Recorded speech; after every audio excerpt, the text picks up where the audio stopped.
Kenya is in mourning.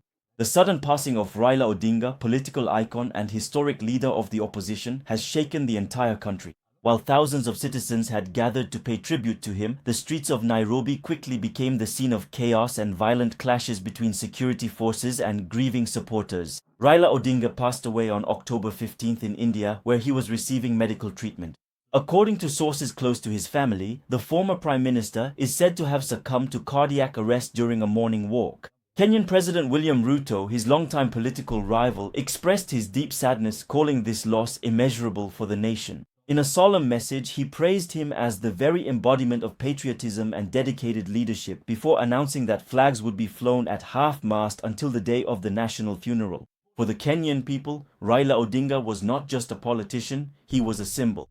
Affectionately nicknamed Baba, which means father in Swahili, he embodied the struggle for democracy, social justice, and the rights of the people. For more than 40 years, he established himself as the voice of the voiceless, an eternal challenger to those in power.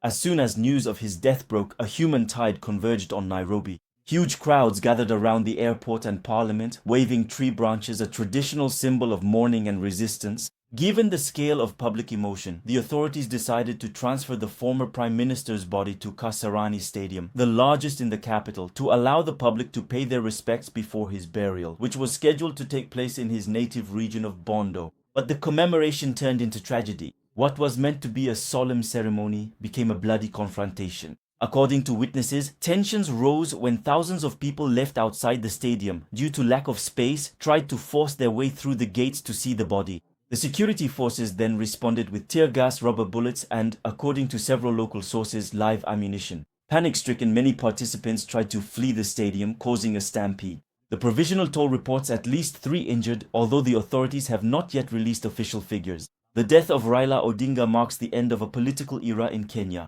He ran for the highest office 5 times, in 1997, 2007, 2013, 2017 and 2022, without ever managing to secure victory. His defeat in 2007 plunged the country into one of the worst post-election crises in its history, resulting in more than 1,000 deaths.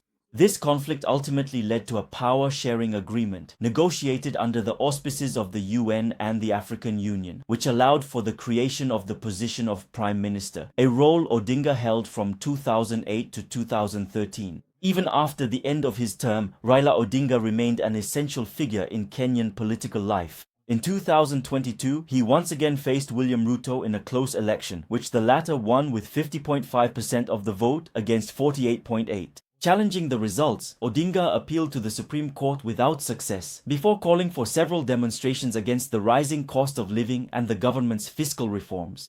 In a statement, his party, the Orange Democratic Movement (ODM), appointed the senator from Siaya County, Oburu Oginga, as interim leader. The party described the death of its leader as a premature and tragic loss for all of Kenya. Today, the country is wondering what comes next.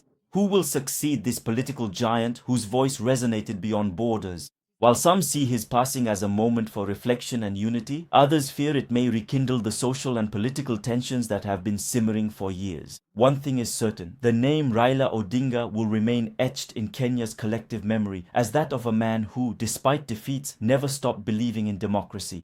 Thank you for watching this video. Don't forget to like, share, and leave your thoughts in the comments. You can also follow us on our various platforms, Facebook, YouTube, TikTok, and especially on the African social network Diba World, available on Android and iOS. For those who are interested, you can also join our WhatsApp community. All useful links are in the description.